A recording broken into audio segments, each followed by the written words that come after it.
Welcome back to the lab at Canvas. This is our final session. Thank you so much for going on this journey with us.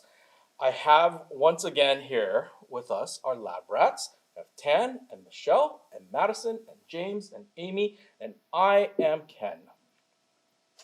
Tonight we are going to wrap up all of our sessions. In our last 3 meetings, we took a look at what our personal views were. We took a look at societal views. We deconstructed where all these things came from. And finally, we took a look at our space at Canvas. And we took a look at the different images of God that are around. Tonight, our goal is to take everything we've done and ask ourselves, can we reframe the image of God? How do we do this in a way where we bring love into the equation? Where I want to start right now is, has anybody felt that this process has changed their mind, has given them a new perspective? Has anything changed for any one of you? The thing that has changed for me is I have a greater understanding for viewpoints that are outside of my own, and I did not really realize or respect how much some of these images might have actually meant to some people and how powerful they could actually be. For me, I thought I just took images as they're pictures, they're nice, they might have had a story, they might have had utility, but I have come to understand and appreciate that the power of these pictures and the powers and the symbols and the stories that they carry might have a much larger impact, not only on society, but individual people that I did not appreciate before. Holding on to an image of God as being your own and being the right one puts people off and is rigid, and it's not kind. And I think that one does not aim for a lack of kindness. When one is loving, one opens up the possibilities for people as opposed to closing things down. I think that my image of God as I was growing up was very strongly influenced by the culture I was in and the environment that I grew up in. I don't think I even necessarily understood that you could have a very personal image of God for a very long time. And I think that searching for your own image of God or your own understanding of God or your own way of thinking about God is all connected and all part of that personal journey of faith. And I think that's one of the things that I have come away from this with, is that if it's one of those questions that ultimately we should ask ourselves, even if the answer is there is no image, at least you've answered that for yourself, not because somebody else has told you there should be no image. And that's the way that our faith works too, right? We have to do our own work to figure out, what do we really believe? Where do I stand? What do I think? What do I believe? How did I get here, right? And is this where I want to be with my faith, right? And I think that looking for what do I think in regards to the image of God is just a part of that journey. And I don't know if I ever fully thought of it that way before. You know what I mean? Look, we can't change everybody, and we can't change, different communities. But for our own community, how do we start to introduce this space for all of us to feel comfortable owning our own image of God? So I think if we're going to try to introduce and connect with another community, I think for me, one of the things that I would do is to try to start and find a common ground, a premise that we can both agree on. And so one example that I know with Kirk, when he gave an example that part of the process of understanding God and faith is you take an idea of God and you try to run it as far as it goes. And because God is infinite, eventually you're going to hit a dead end, and then you're going to have to kind of make a concession. So if God is justice, try to run that as far as you go, and then eventually you're going to find justice only can describe so much of God, but there's so much more. So what else is God? God is Father. How far can that go? God is love. How far can that go? And so if I can, for one community, I might start off and say, God is infinite. God is going to be more than what we can possibly comprehend, is more than what we can put inside of a box. And if that is the case, then perhaps I can then explore, so for this image of God that is being presented, what aspects of God are there that might be missing from your image, from this representation? What other aspects are there? And then from there we can talk and introduce other images, other ideas. I think the fact that we've had this discussion and as many people as are here, we've had ideas. And I think that the conversation opens up the possibility of other conversations at other times with other people and gives a little bit more freedom to those people to discuss their own individual ideas. Because I don't think in our discussions we've said, oh no, you're wrong to anybody, and we've accepted each other and our own ideas as valid and wholesome and very interesting. And I think when you model acceptance and the exchange of ideas in a very constructive way, it opens up the discussion for other people. And I think that's really a wonderful way to get people going. Yeah, I agree. I love that. I think that hand in hand with that is also recognizing where we've come from. Part of moving forward and being able to have some of these really open conversations that we're having that are so beautiful is acknowledging where we've come from, acknowledging the spaces that haven't allowed us to do that in the past, in order to be able to recognize how beautiful the space is here. What you guys are saying is each one of us holds a puzzle piece for the image of God. And it's an incomplete picture. But if we dialogue and we talk through it, it seems like we would all collectively get to a bigger picture. I'm getting that sense is what I'm hearing. For me, it's not so much seeing it as a puzzle where we all have pieces that fit and make a bigger image. To me, it's more like a Scrabble game where we all have collections of letters. And when we come together and I have a certain set of letters and you have a certain set of letters, we can collaboratively say, oh, look at what new cool words we can come up with. And sometimes when you hang around with people that have the same images of you and you have all vowels, you can't really create anything. You have to reach outside and look for consonants. You have to find those other spaces. And if we open up, instead of trying to say, oh, we have an image and I have a piece and I'm looking for somebody that matches that perfectly so that I can create a bigger piece, this wonder of open and like, oh, I would have never thought of that word, but you brought the perfect combination of letters to my combination, and that mixes up with these people's letters, and we can tell this whole new beautiful story. To me, that's a more faithful image. I like that concept better than the puzzle.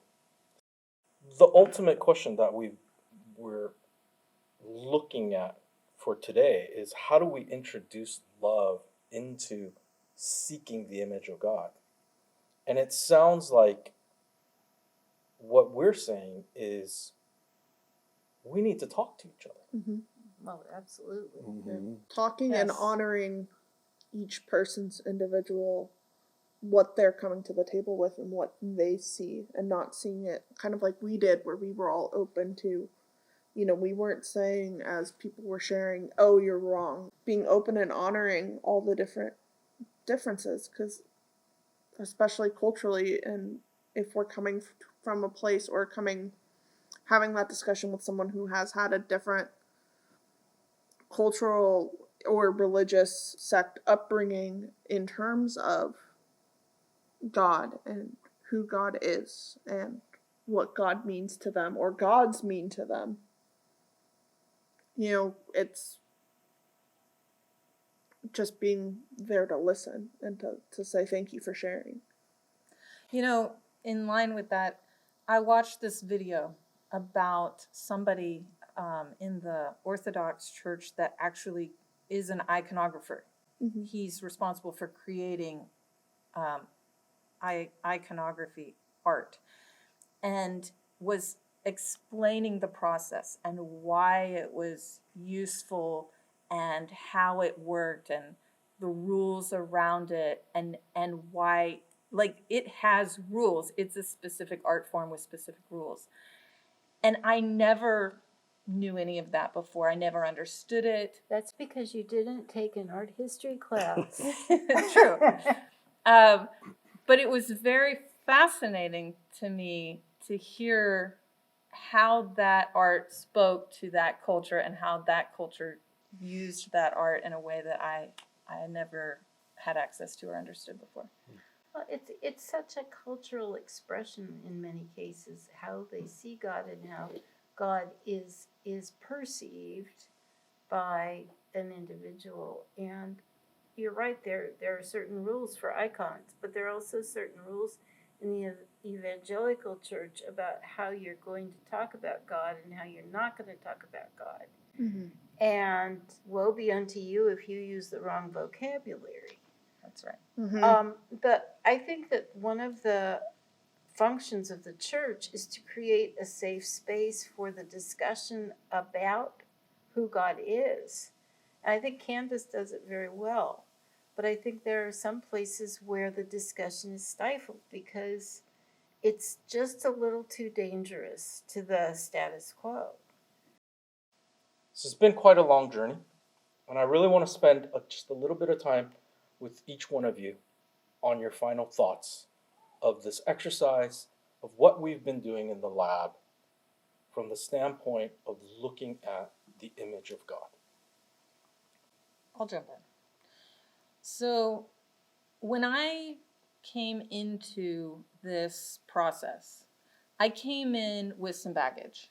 I came in having felt personally injured by the Western image of God, this Zeus-like image. And for me, trying to figure out how do we unravel this image? How do we take the pain out of this image? How do we move forward and redeem this image was a big part of my thought process.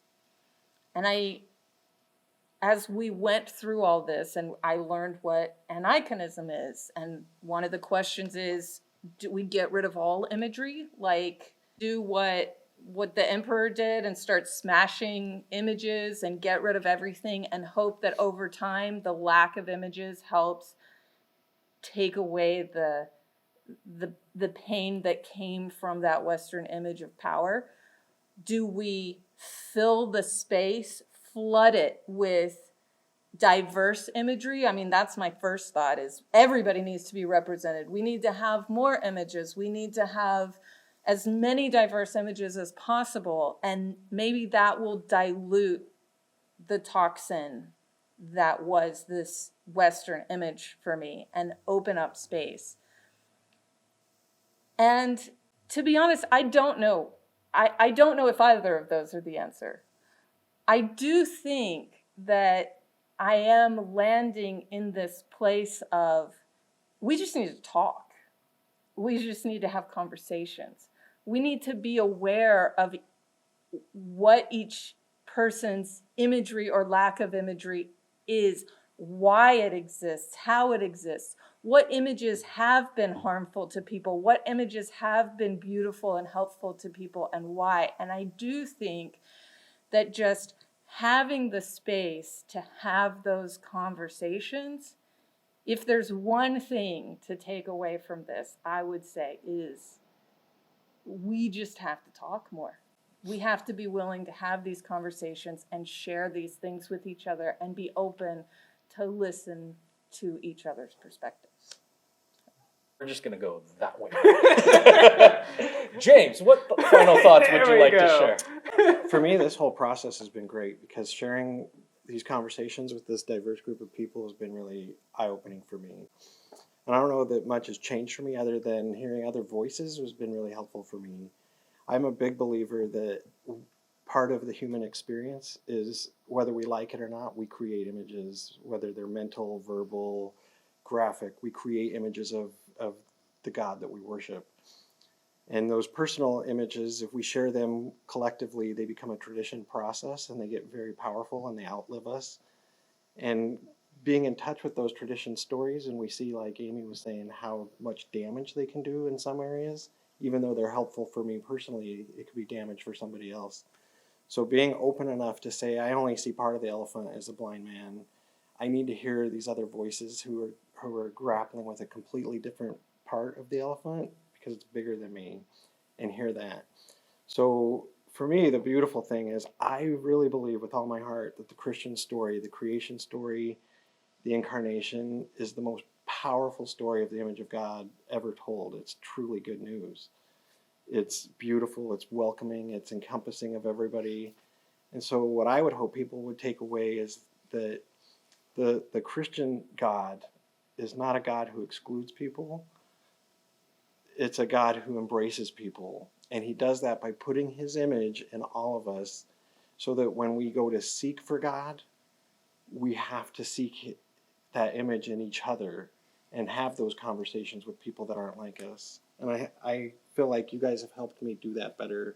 So I really thank you for all that. Thank you. Madison.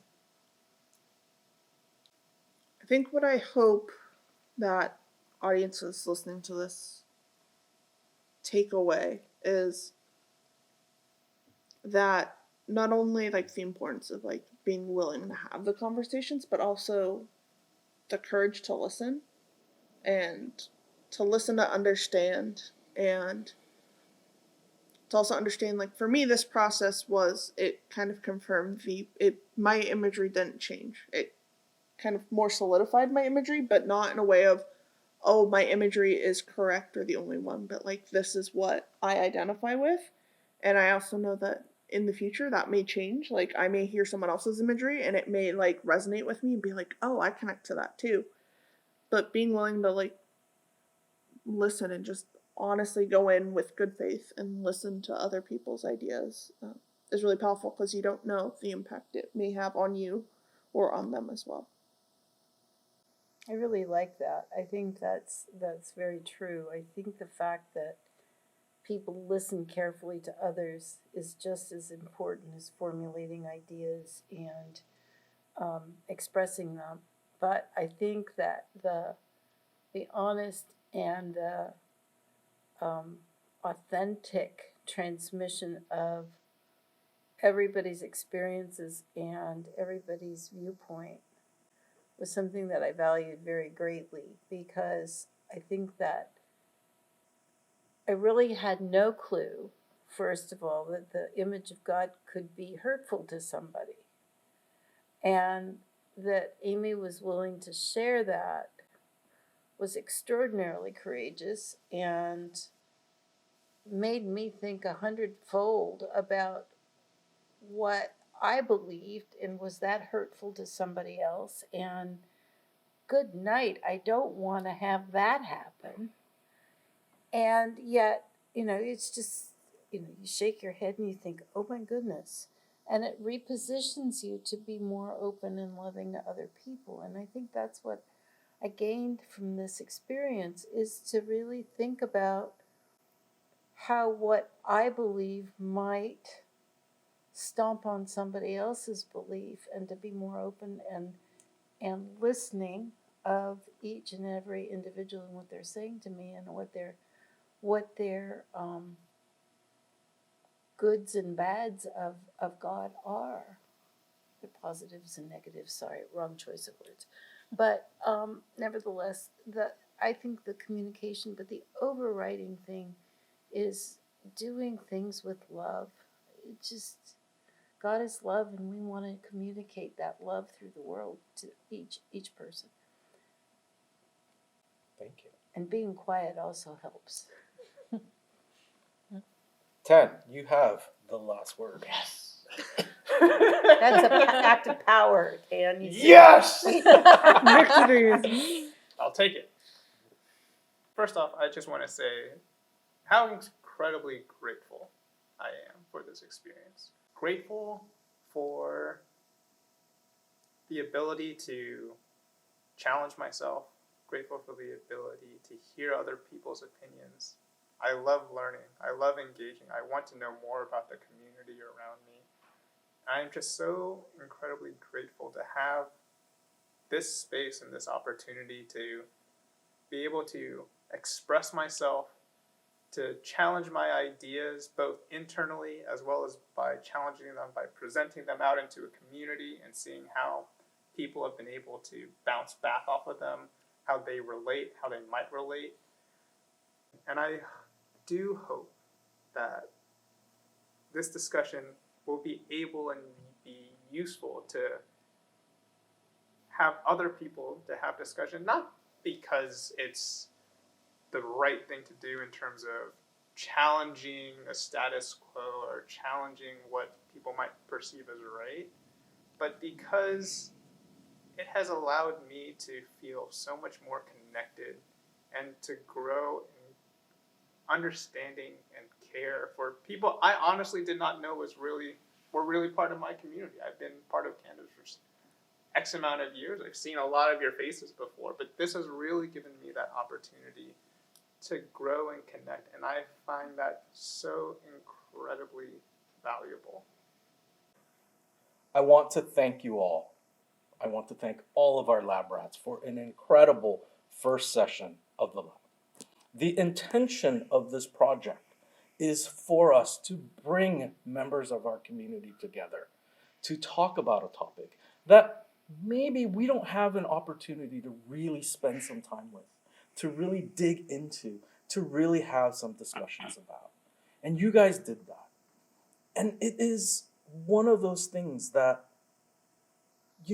as a church, we really want to create these opportunities. We really want to have that ability for us, strangers, to come together through love and explore, how do we do more of that? How do we take love and apply it to this topic, to that topic, to that? And I would say, sincerely, that you guys have done that. You've taken love and applied it to the topic of the image of God. I thank you. I know our community thanks you. And who knows where we're going to go. But you guys were the inaugural class, and you guys did a fantastic job. And I want to sincerely thank you for that. You're welcome. Shall we just wave at everybody? Bye! Bye.